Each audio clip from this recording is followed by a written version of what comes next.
부활, 그리스도의 부활이라는 제목으로 하나님의 말씀 증거하도록 하겠습니다. 히브리서 9장 27절에 보면 한 번 죽는 것은 사람에게 정해진 것이요 그 후에는 심판이 있으니 라고 기록하고 있습니다. 우리 모두는 한 번 죽게 되어 있다. 어느 때가 되어지면 사람은 죽는다 라고 성경은 기록하고 있습니다. 어떤 모양의 죽음을 맞을지 또 언제 죽을지 우리가 알 수 없지만 분명한 것은 우리는 죽음을 맞게 된다는 사실입니다. 그럼에도 불구하고 사람은 이 죽음을 모두가 맞게 되어지는데도 불구하고 사람들이 어떤 생각을 가져요? 죽음이 끝이 아니라는 생각을 갖습니다. 사람들은 정말 이게 끝이 아니고 언젠가는 사람들이 다시 살아날 것이다. 사람이 죽어도 그것으로 세상이 끝이 아니고 그들이 어디엔가 있을 것이다 라는 생각을 하게 되어집니다. 시대와 문화가 달라도 보편적으로 인간에게는 이러한 다음 세상에 대한, 다음 생에 대한 그런 믿음을 가지고 있습니다. 예를 들면 장례 문화를 보면 사람들이 어떻게 생각을 합니까? 예를 들면 이집트나 중국 황실 같은 경우는 많은 보물을 무덤에 넣어놓습니다. 왜 넣어놓죠? 죽어서도 쓰라고 이렇게 넣어놓죠. 그리고 이 흙으로 사람 모양을 만들거나 군인 모양을 만들어서 넣기도 하고, 심지어 고대에는 살아있는 사람을 죽은 사람을 위해서 같이 묻는 일도 있었습니다. 하나같이 그들이 그렇게 했던 이유는 사람이 죽으면 끝이 아니고 다시 살아날 것이다, 그 다음 생애가 있을 것이다 라는 보편적인 인류의 믿음이 있었기 때문입니다. 우리나라의 장례 문화도 크게 다르지 않습니다. 죽은 사람에게 옷을 입힙니다. 그리고 죽은 사람에게, 우리 믿는 사람들은 하지 않지만 우리 한국 전통에 보면 어떻게 합니까? 가짜 돈을 만들어 가지고 그래서 그 안에 넣어줍니다. 여행 경비를 쓰라고. 그러니까 이 모든 것은 무엇입니까? 사람이 죽은 후에 끝이 아니다 라는 믿음을 동서고금을 막론하고 많은 이 사람들이 가지고 있다. 혹시 이 중에 죽었다가 다시 살아나신 분 계십니까? 혹시 죽고 나서 어디 좀 다녀오신 분 계세요? 그런데 어떻게 그러한 경험을 가지지 않은 인간이, 많은 사람들이 이 부활을 믿고 있을까? 알고 있을까? 그리고 그것뿐 아니라 사람들이 그 부활과 다시 살아남에 대한 이야기를 들을 때에 그것이 생소하거나 어렵거나 이해되는 것이 아니고 어떻게 사람은 그것을 아주 쉽게 그렇지라고 받아들일 수 있을까? 그것은 하나님께서 우리를 처음 만드실 때부터 우리를 영원히 살도록 하셨고 우리가 죽더라도 다시 살리실 거라는 이 믿음의 고백을 우리의 영혼 내면에 심겨 두셨기 때문입니다. 그래서 모든 인간은 마음속에 이 부활에 대한 마음이 있다라는 것이죠. 우리 주변의 모든 자연 만물을 통해서 하나님은 또한 이 신비를 알게 하셨습니다. 해가 지고 다음 날이 되면 해가 뜹니다. 죽은 자와 같이 우리가 밤에는 잠에 들었다가 아침이면 다시 일어나게 되어집니다. 겨울이 되어 식물이 죽었던 것처럼 보여지는데 그것이 다시 일어나 생명을 꽃피우게 되어집니다. 저는 참 신기한 것이 있는데요, 이렇게 다큐멘터리를 보면 아프리카에 물이 완전히 가물어지는 그런 때가 와요. 그럼 물이 하나도 없는데 우기가 되어지면 비가 오죠. 비가 오면 그 메마른 땅에서 물고기가 나온다는 게 너무 신기한 거예요. 야, 어떻게 그렇게 완전히 메말라서 물이 없는 곳에서 오랜 시간을 지나서 비가 오고 나서 그 속에서 물고기가 다시 생겨날까? 참 신비롭고 놀라운 일입니다. 하나님은 이 모든 만물을 통해서 다시 살아남에 대한 지식을 우리에게 증거해 주십니다. 그래서 죽음은 그것으로 끝이 아니라 새로운 시작을 이야기합니다. 어떻게 보면 우리는 이 땅의 삶도 중요하지만 사실은 다음의 삶을 준비하는 시간이 바로 이 땅의 삶이라는 것입니다. 바울은 오늘 말씀 14절을 통해서 그리스도께서 만일 다시 살아나지 못하셨으면 우리가 전파하는 것도 헛것이요 또한 너희의 믿음도 헛것이며 라고 기록하고 있습니다. 바로 바울은 이 부활이 예수를 믿는 우리 기독교 신앙에 있어서 가장 핵심적인 것이다. 이것이 만약에 거짓이라면 그러면 모든 것이 헛되다라고 이야기하고 있습니다. 도대체 사도 바울은 왜 이 부활에 대해서 이토록 강조하고 있을까? 오늘 예수님의 이 부활하신 것들을 기념하는 이 부활주일 예배를 통해서 부활이 우리에게 어떤 의미를 갖고 있는지 함께 말씀을 통해 살펴보기를 소망합니다. 한번 따라해 보겠습니다. 부활에 대한 거부. 오늘 본문에 보면 예수님을 믿는 그리스도인들 가운데에도 부활이 없다 하는 사람들이 있었다라고 기록하고 있습니다. 그들은 예수님을 믿지만 그러나 부활은 믿지 못하겠다. 그들은 신앙을 갖고 있지만 그러나 부활이란 건 없다라고 생각을 했다는 것이죠. 일부의 사람들 가운데 부활을 부정하는데 당시 부활을 부정했던 크게 두 개의 큰 무리들이 있습니다. 하나는 유대 전통 속에 있었던 사두개인들입니다. 그들은 부활이나 천사나 영과 같은 부분에 대해서 믿지 않았습니다. 그들은 철저하게 어떤 종교였어요? 유대교를 믿으면서 그들이 믿고 있는 것은 이 땅의 종교로서의 유대교를 믿고 있었습니다. 이러한 전통에 있던 사람들은 인간의 육체가 부활한다는 것에 대해서 받아들이지 못했던 것이죠.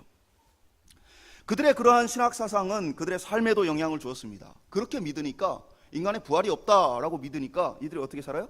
현세 중심적인 삶을, 이 땅 중심적인 삶을 살게 되어지는 것입니다. 그러니까 사두개인들은 정치권이나 권력자들과 깊은 관계를 맺으며 그들이 이 땅에서 잘 사는 삶을 살았습니다.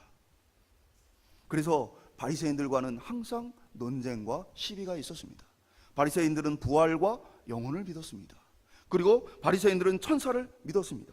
바리새인들은 하나님의 말씀을 철저하게 지켜 주님께 구원 얻기를 구하였던 사람들입니다. 그러다 보니까 사두개인들과 바리새인 사이에서는 항상 분쟁과 다툼이 있었습니다. 또 하나의 부활을 거부하는 사람들은 헬라 전통의 이방인 그리스도인들입니다. 그들은 헬라 사상과 이 부활이 서로 맞지 않기 때문에 부활을 거부했습니다.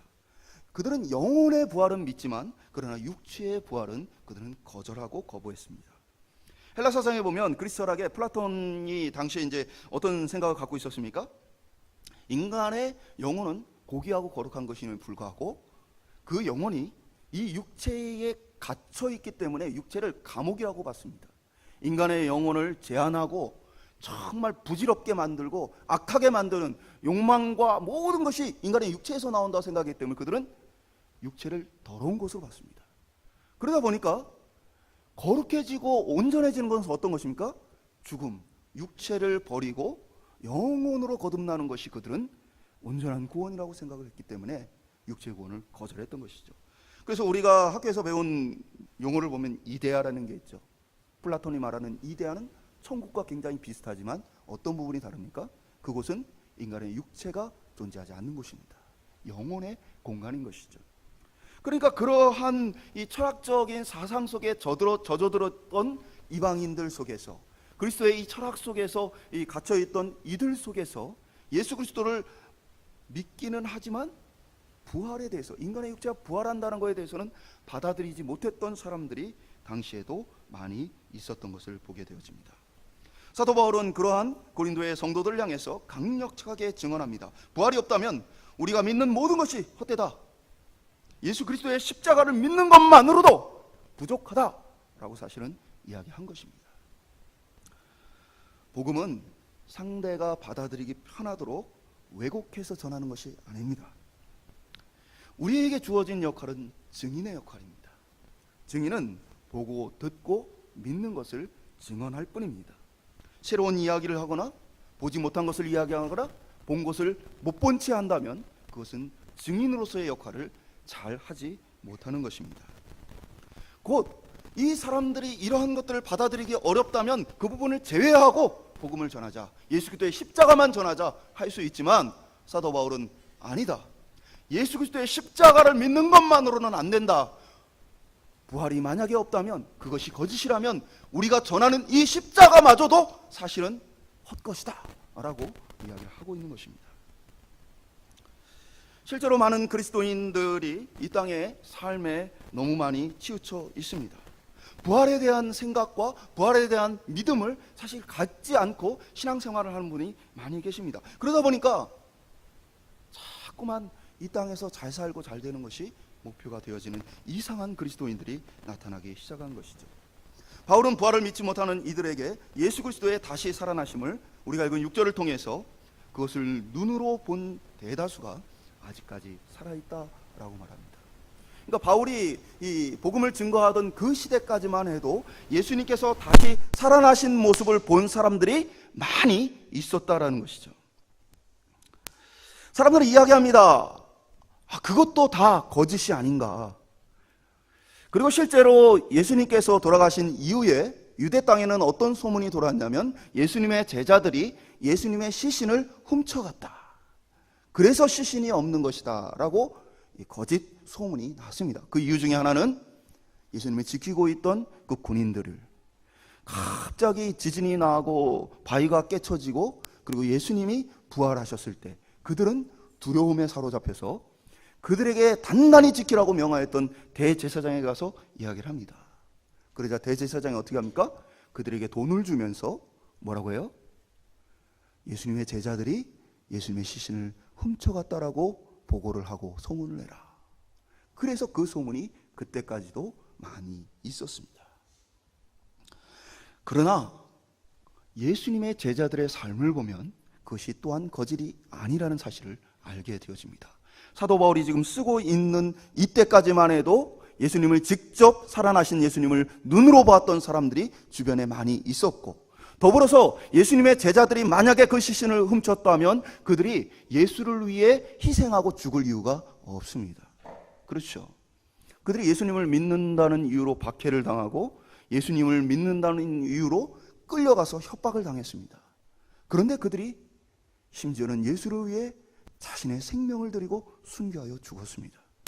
그들이 시신을 훔쳤다면 자신이 저지른 거짓말을 위해서 자신의 일평생을 고통 가운데 머물며 자신의 생명을 내어줄 수 있는가?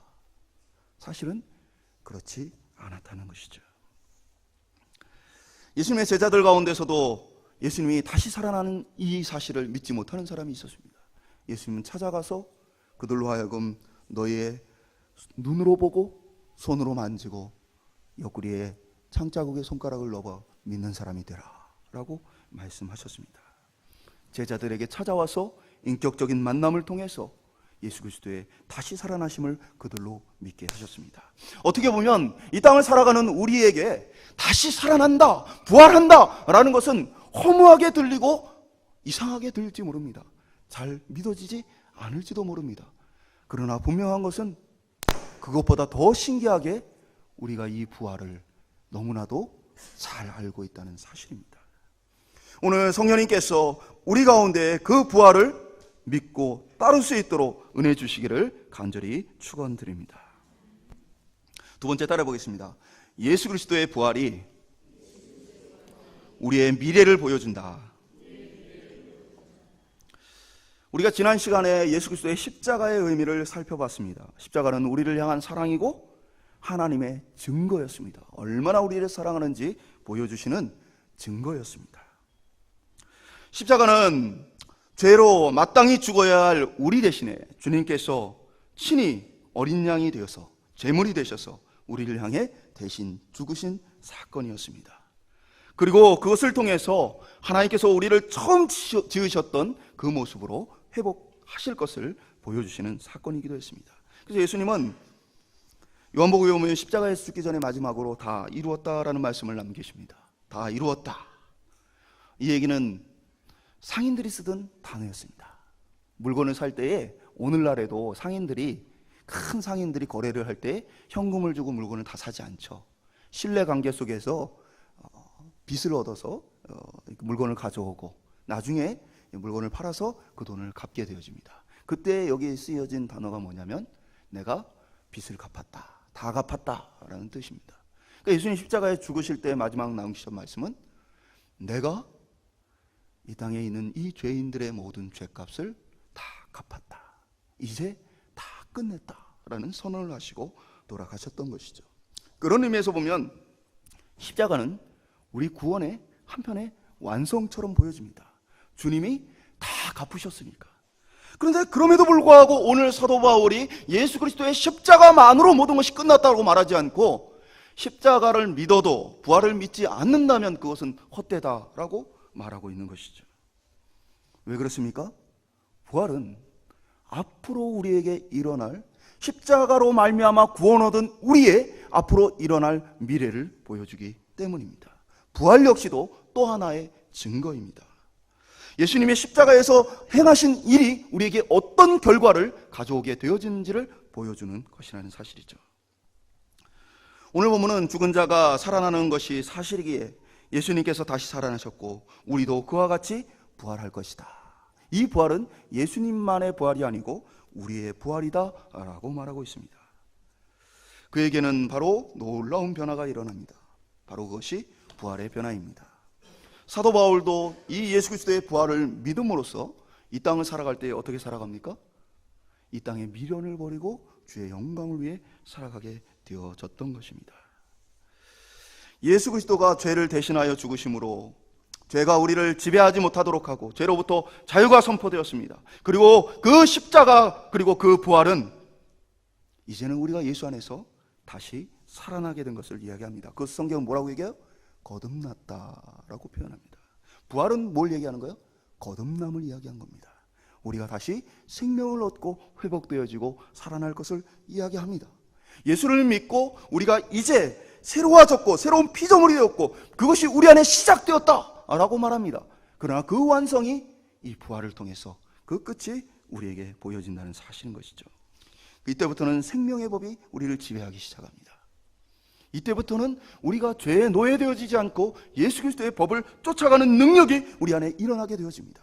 이 땅에서는 우리가 성화되는 과정 속에서 부족하고 연약해서 종종 넘어지고 쓰러지지만 부활이 보여주고 있는 것은 완전한 회복이 일어날 것이다.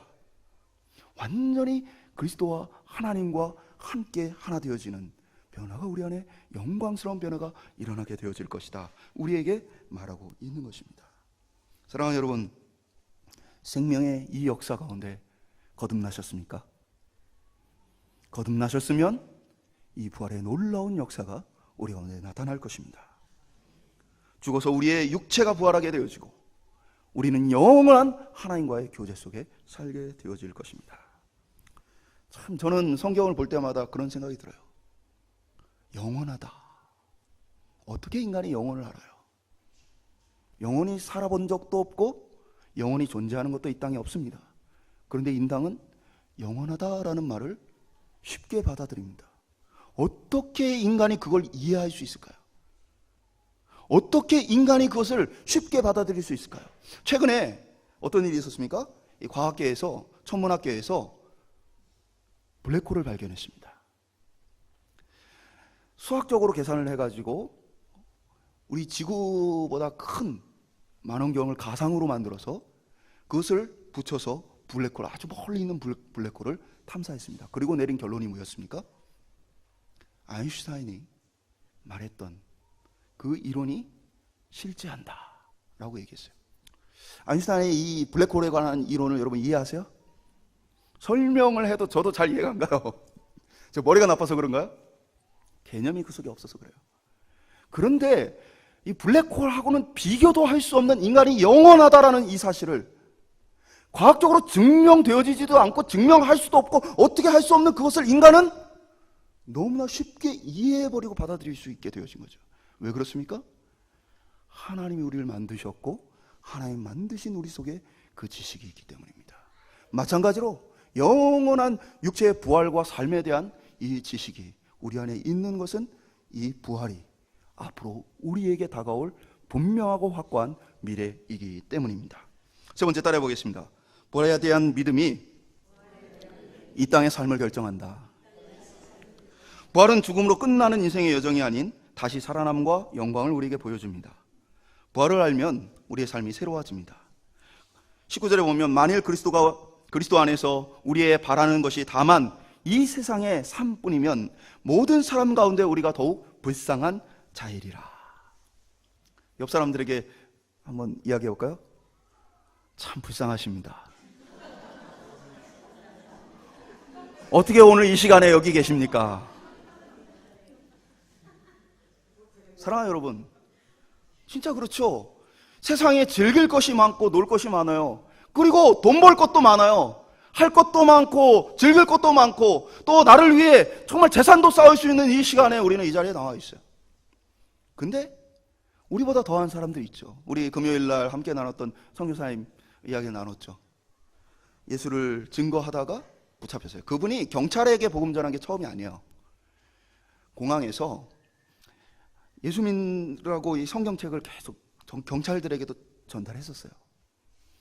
근데 그날도 마찬가지로 성경책 들고 그들에게 증거하러 갔는데 일반 경찰이 아닌 특수과에 소속된 이 대테러 진압단 여기에 붙들린 거예요. 그래서 그분이 끌려가서 고초를 당하신 거죠. 그래서 말씀하신 것처럼 1년 이상 생각이 떠오르지 않고 과거가 잊혀질 정도로 구타를 심하게 당했어요. 근데 그분이 저희 이렇게 부흥회 때는 이제 깊이 있게 전달할 시간이 또 되지 않아서 좀 말씀 못 하셨는데 하나님께 또 감동을 주시는 거예요. 그렇게 두들겨 맞고 오랜 시간 동안 자기가 기억을 다 잃어버려서 아내가 사진을 보여주며 당신이 이런 일을 했고 이 사람은 이런 사람이다. 그렇게 회복하던 중에 하나님 또 감동을 주신 거예요. 터키로 들어가라. 지금 터키에서는 추방당해서 왔어요. 자기 비자에는 추방이라고 도장이 찍혀 있어요. 그런데 다시 터키로 들어가라 라고 하나님 감동을 주셨어요. 그래서 이분이 그 추방이라는 도장이 찍힌 이 여권을 들고 터키에 들어가요. 그리고 여권을 내밀었는데 입국 심사를 하는 사람이 추방이라는 이 도장이 찍힌 부분을 넘겨서 그 다음 장에 입국을 찍어준 거예요. 말도 안 되는 일이 벌어진 거죠. 가서도 많은 고초를 겪게 되어집니다. 그분을 통해서 달라진 것은 지금 눈으로 보여지지 않는 뒷부분에서는 여전히 이 살해 위협과 고통들이 존재합니다. 그러나 법적으로는 최소한 예수 그리스도의 복음을 증거하는 것이 위법은 아닙니다. 그분이 이 세 번의 재판 속에서 승소하여서 지금 바뀌어진 부분이에요. 왜 그렇게 살아야 되죠? 가족들과 행복하게 살 수 있어요. 그리고 자신을 위해서 다른 삶을 찾을 수 있어요. 그런데 왜 그러한 삶을 살았을까요? 왜 자기가 두들겨 맞아서 1년 내내 기억도 돌아오지 않은 채 고통 속에 살다가 다시 가라 하시니까 갔을까요?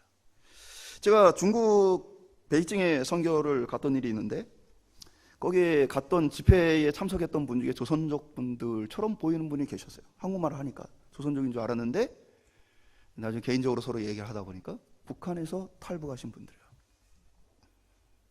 근데 우리 생각에는 이제 탈북을 해서 중국도 물론 예수를 믿는 것이 어렵지만 북한보다는 훨씬 더 자유롭기 때문에 그리고 경제적으로나 많은 부분이 중국이 훨씬 낫기 때문에 이분이 이제는 조금 더 나은 신앙생활과 자유로운 삶을 살 수 있겠다라고 생각을 했는데 이분이 이렇게 고백하더라고요. 북한에 다시 들어가야죠. 다시 준비를 하고 돈을 모아서 곧 다시 들어가야죠. 왜 그래요? 예수 그리스도의 복음이 이 땅의 고난과 어려움을 이기게 한 것이죠. 우리나라의 선교 역사에 보면 얼마나 많은 사람들이 순교하였습니까? 절두사라고 양화진에 가보면 양화진의 선교사님들의 묘지도 굉장히 많지만 거기에 절두사라고 있습니다. 그 이유가 뭡니까? 절두, 머리를 자르다. 예수 믿느냐? 예수 믿습니다. 그러면 거기에서 절벽에서 머리를 잘라서 머리를 밑으로 던져버렸어요.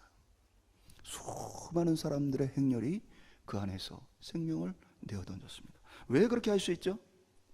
이 땅의 삶이 전부라면 그들이 그렇게 할 이유가 없습니다. 그들에겐 부활신앙이 있었습니다. 그러니 그들의 삶이 변화되어지고 새로워진 것이죠. 예수님의 제자들이 그와 같았습니다. 예수님의 제자들이 예수님이 살아계실 때에 내가 이제 고난을 받고 3일 만에 다시 살아날 것이다 말씀하셨지만 믿었습니까? 안 믿었습니까? 하나도 믿지 않았습니다. 부활의 그날이 되었는데 아무도 예수님을 찾아오지 않았습니다. 여인들이 예수님을 찾아갔지만 여인들이 찾아간 목적은 부활하신 예수님을 만나기 위해서가 아니라 죽은 예수님의 장례를 위해서 그들이 향품을 가지고 예수님을 찾아갔습니다. 그랬던 그들입니다. 예수님이 십자가에 달리시는 그 순간에 예수님을 외면하고 도망했던 사람들입니다. 그런데 그들이 어떻게 변화되었습니까?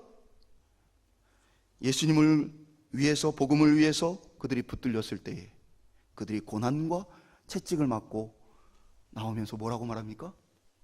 우리가 주를 위해 고난만 것이 합당하다. 왜 그렇습니까? 그들에게는 부활이 있기 때문이었습니다. 부활의 신앙이 있었기 때문입니다.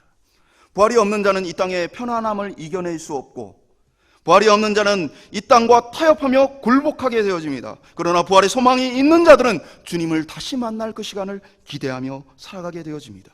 영원한 영광의 날을 기대하며 이 땅에서 때로는 불편하고 힘들고 손해봐도 그 영원한 생명을 위해서 달려가는 사람입니다. 저는 기대합니다. 내 안에 시작되어진 예수 그리스도로 말미암아 변화되어진 이 시작이 지금은 아주 부족한데, 아주 연약한데, 주님께서 부활의 그날에 나를 완전하게 변화시킨다면 나는 어떤 모습일까? 어떻게 회복된 모습일까? 주님 안에 내 영광은, 내 안에 있는 주님의 영광은 얼마나 찬란하고 아름답게 빛날 것인가? 이 땅의 어떤 곳과도 비교할 수 없는 찬란한 영광이 우리를 기다리고 있습니다. 그래서 존 오웬은 이런 이야기를 했습니다. 자꾸 하늘의 영광에 대해서 생각하고 떠올리라.